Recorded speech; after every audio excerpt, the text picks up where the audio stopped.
Right. What? They will not speak to each other. So this is Imposter Shinnok, the one that I use the most. Yeah, so I'm gonna go over his basic move first. Cool. So Shinnok, he's got an amulet blast where he grabs his amulet and does a little short range blast with it. And then the enhanced version of it is just a bigger blast. This move actually, if I can go and make the Sub-Zero, probably give Derek control. Oh! If you shoot an ice ball, you shoot another one. You can actually stop projectiles with You that. can cancel it, nice. Oh, you didn't want to do it again. Yeah, I'll take Derek off with controls. That's actually good. You make one mistake. Paul has a low tolerance. He also has this triple ground blast, which hits 3 different ranges. It always does all 3 blasts, and it's more meant to like cause your opponent. And you can enhance this move after it hits. Just sort of a combo string, and you can enhance it on each hit. So you can do the second one enhance it, or just the first one enhance it. So somebody's blocking it, and you can get them, you can trick them and make them out.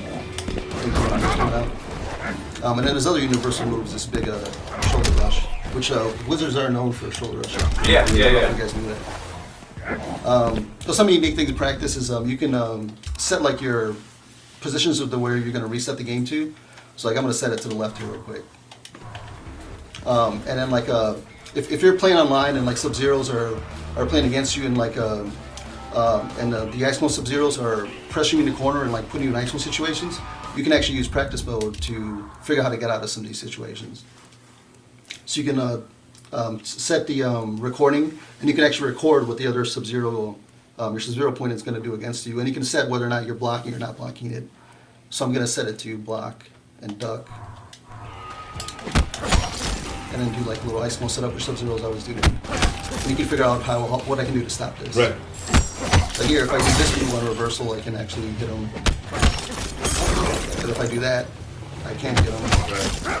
And then the thing, if I'm reversing this with this, I'm sort of still in the corner and I'm trapped in that situation. But if I reverse it with that enhanced shoulder, I actually get myself out of the corner. So I get out of that trap. Yeah. So you can set up little situations of like, hey,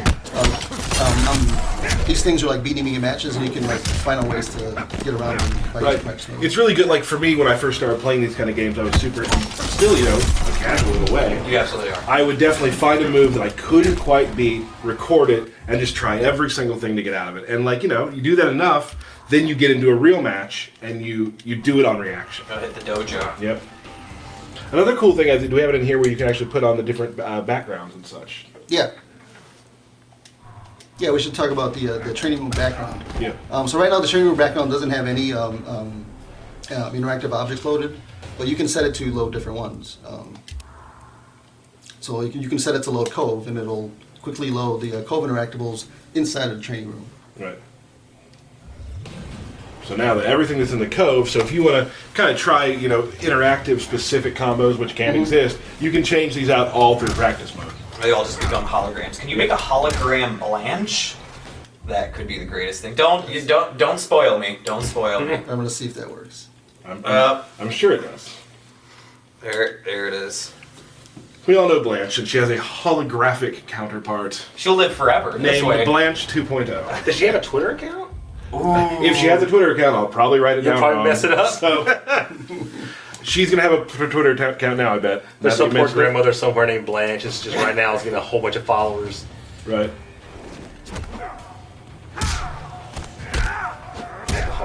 Death calls for you.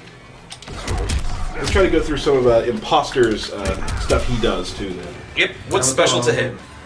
So Imposter Shinnok gains the ability to steal moves from his opponents. So against Sub-Zero, if I land this move, you notice that my runes change color on my outfit. So that means that I now have a stolen special move. So with this one, he actually steals the ice ball from Sub-Zero. And then every character he steals a different Yeah, he move steals a from. different move from. So if you play as Imposter Shinnok, it'd be best for you to learn. You can learn different combos Yeah. for every single character you play. And it's going to be very matchup dependent, where sometimes Imposter will be very good in some matchups, and in other matches it might not be as good. But for like Sub-Zero example, you can combo into the move steal, and then now I have a stolen ice ball, and then you can actually combo.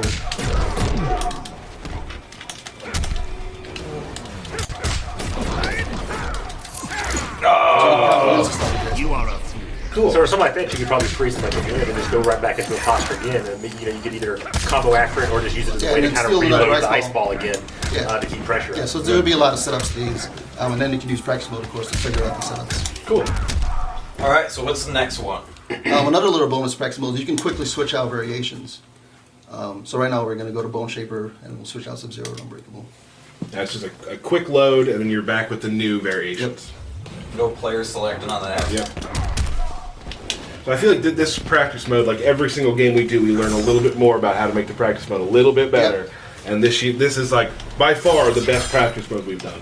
Yeah, we talked to some of the competitive players too to see what it is that they really want to help them get better in our game and figure out better setups and whatnot. So we definitely listen to them and put some of that stuff in too. Yeah, like one of the tough things with fighting games, I think, is like bridging that gap between like, you know, not quite casual, but not quite like, you know, tournament level.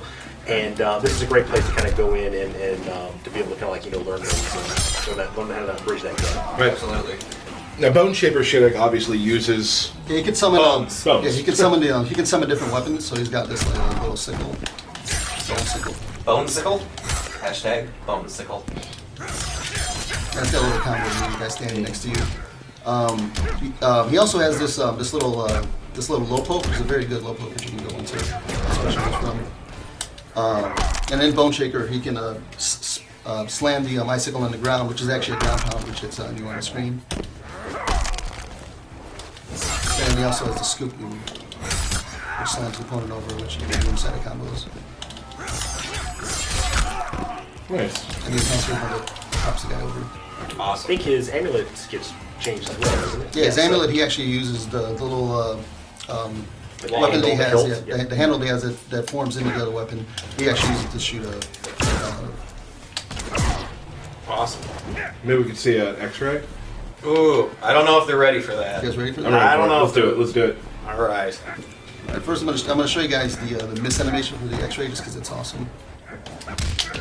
He summons this little bone cage that traps your opponent, and that actually tracks to where your opponent's currently located. So if your opponent's like running away from you or up close, it's this X-ray and it gets in. Backhand.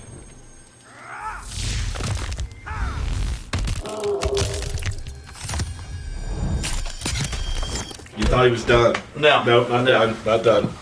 Let's go to his third variation.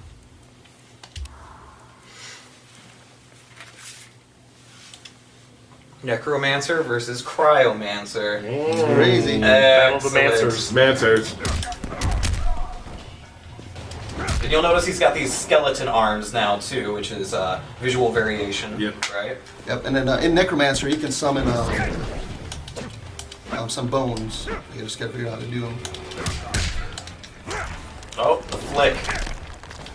So dirty. It's so Just insulting. Flips him away. Yeah, and he's got this slam move, which also tracks where the opponent is. It isn't blockable, but it's pretty slow to come out, so you can figure out ways to get out of it. Right. And of course, he has a grab, which also tracks where the opponent is, and you can use side combos. Which is like classic Shinnok too. Yeah. Yeah. Absolutely. Can you enhance that move? Yep. And it has the first bounce. Bounce. Yeah. Get a little more combo action. Nice. Cool. Hologram Blanche. Blanche. Blanche 2.0. Oh. Still feel bad for her every time. Cool. Is there anything else, really? No, in Bone Shaper, that's pretty much it. It just gains the new bone special moves. Awesome. Gotcha. Cool. Well, excellent. So those are our three characters.